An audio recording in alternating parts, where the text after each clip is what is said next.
Kebakaran melanda sebuah gereja yang berada di kawasan Pulau Asem, Pulau Gadung, Jakarta Timur pada Minggu siang.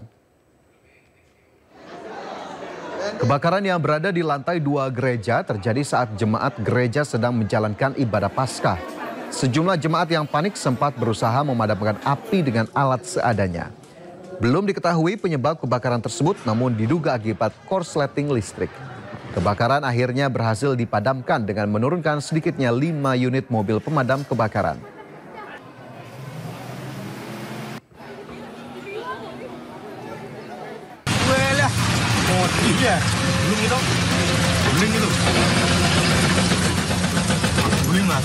Video amatir merekam detik-detik longsor pada tebing setinggi 100 meter di area pertambangan Galian C di wilayah perbatasan Kelurahan Rawosari, Kecamatan Tembalang, Kota Semarang, dan Desa Kebon Batur, Kecamatan Meranggen, Kabupaten Demak pada Sabtu sore.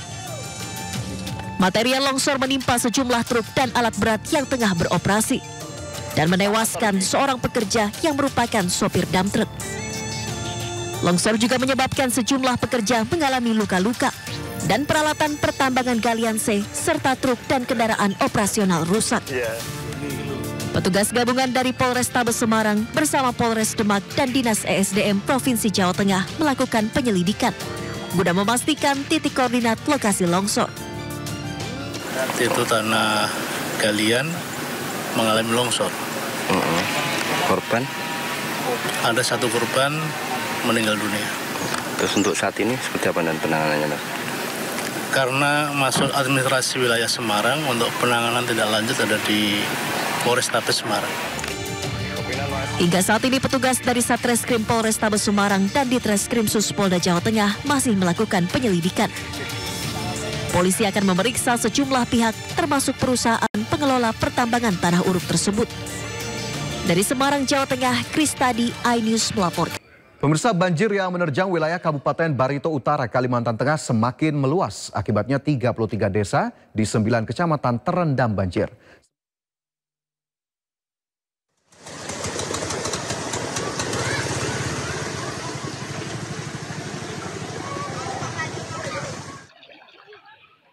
Intensitas hujan yang tinggi di wilayah hulu membuat air Sungai Barito, Sungai Tewei, Sungai Lahe, dan Sungai Montalat di Kabupaten Barito Utara, Kalimantan Tengah meluap.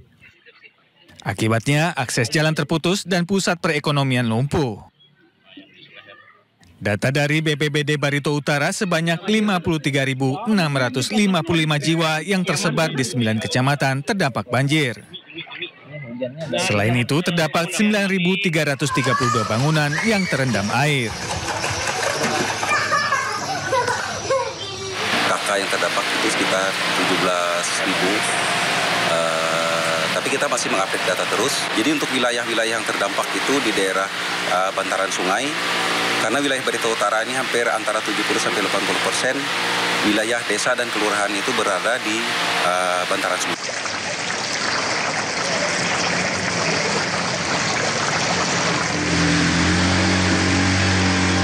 Sementara itu, di Depok, Jawa Barat, hampir sepertiga kelurahan Sukatani dilanda banjir jika hujan deras turun. Hal ini akibat banyaknya perumahan yang dibangun serta penutupan drainase yang mengganggu aliran air. Untuk mengatasi banjir, DPRD Kota Depok mengusulkan pembuatan embung atau tampungan air di titik terendah di wilayah Sukatani. Ini adalah titik terendah, kalau kita jadiin embung, air kan akan tertampung di sini, begitu kan? Itu sih. Jadi bakal dibangun embung kuasa? Bukan bangun embung, kita dorong pemerintah untuk bisa bangun embung di sini. Ya, selain sodetan-sodetan yang tadi diarahkan memecah konsentrasi debit air yang dari. Ya. Menurut Hengki, untuk mengatasi banjir juga diperlukan sinergi antar organisasi perangkat daerah seperti Dinas PUPR, Dinas Rumkin, dan DLHK. Tim Liputan iNews melaporkan. Kebakaran melanda sebuah gereja yang berada di kawasan Pulau Asem, Pulau Gadung, Jakarta Timur pada Minggu siang. Kebakaran yang berada di lantai 2 gereja terjadi saat jemaat gereja sedang menjalankan ibadah Paskah. Sejumlah jemaat yang panik sempat berusaha memadamkan api dengan alat seadanya. Belum diketahui penyebab kebakaran tersebut, namun diduga akibat korsleting listrik. Kebakaran akhirnya berhasil dipadamkan dengan menurunkan sedikitnya 5 unit mobil pemadam kebakaran.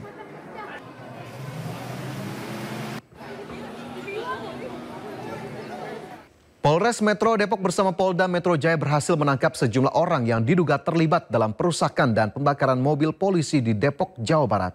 2 orang ditetapkan sebagai tersangka.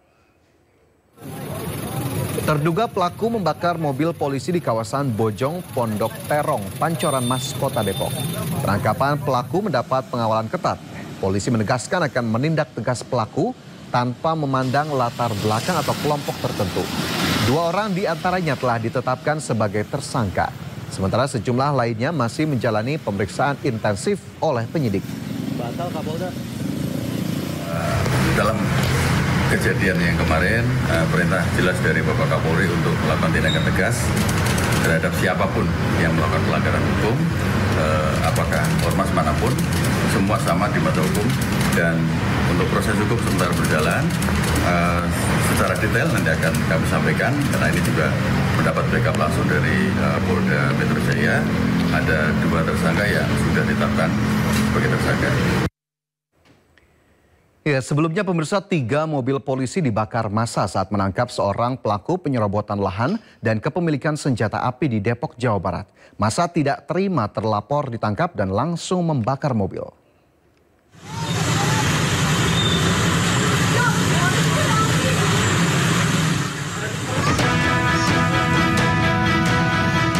Tiga unit mobil polisi dibakar massa saat Satreskrim Polres Depok sedang menangkap terlapor kasus penyerobotan lahan dan kepemilikan senjata api. 3 mobil ini dibakar di tengah jalan dan menjadi tontonan warga. Kejadian berawal saat polisi menjemput paksa TS lantaran mangkir dari 2 kali pemanggilan atas 2 laporan polisi. Namun saat polisi menjelaskan surat perintah penangkapan, massa merusak dan membakar mobil polisi tersebut. Peristiwa tersebut berasal dari tindakan kepolisian rekan-rekan Satreskrim Polres Metro Depok. Jadi kegiatan yang kami lakukan adalah melaksanakan perintah membawa tersangka dan saksi terhadap seseorang yang pada waktu itu diketahui berada di Kampung Baru. Dari Depok, Jawa Barat, Iyung Rizky, iNews melaporkan. Ya, Kompolnas mendatangi Polres Metro Depok untuk meminta keterangan terkait kasus perusakan dan pembakaran mobil polisi di Pondok Rangon, Haryamukti. Komisioner Kompolnas Hoirul Anam yang didampingi jajaran Polres Metro Depok juga mendatangi lokasi perusakan dan pembakaran mobil polisi. Hal ini dilakukan meminta keterangan kepada polisi dan warga sekitar. Komisioner Kompolnas Hoirul Anam menduga pembakaran mobil polisi bukan dilakukan oleh warga sekitar, melainkan komunitas yang memiliki hubungan dengan TS. Dari rekaman video yang beredar, Kompolnas menemukan dugaan adanya upaya mengkonsolidasi warga sebelum pembakaran. Ini juga kita cek jarak dan sebagainya dan upaya yang dilakukan. Upaya yang dilakukan salah satunya memang sejak awal mengatakan bahwa kami polisi, kami melakukan penangkapan dan sebagainya, bahwa itu juga kita cek ternyata dengan situasi kayak begini, ya reaksi juga warga tadi itu menandakan memang declare bahwa ini ada aksi penegakan hukum semakin jelas dan semakin terang. Jadi kalau dibilang ini bukan aksi penegakan hukum agak susah. Ya, ini declare-nya kayak begitu. Apalagi jaraknya kan jauh sekali. Lah kalau jarak segini jauhnya, ya dengan jalan yang model kayak begini, ya nggak bisa leluasa begitu. Ya itu ya susah kalau nggak mendeklar bahwa dirinya adalah polisi dan ini penegakan hukum. Dan itu penting. Jadi sejak awal memang dinyatakan ini fungsi penegakan hukum dan harusnya memang patuh di sini.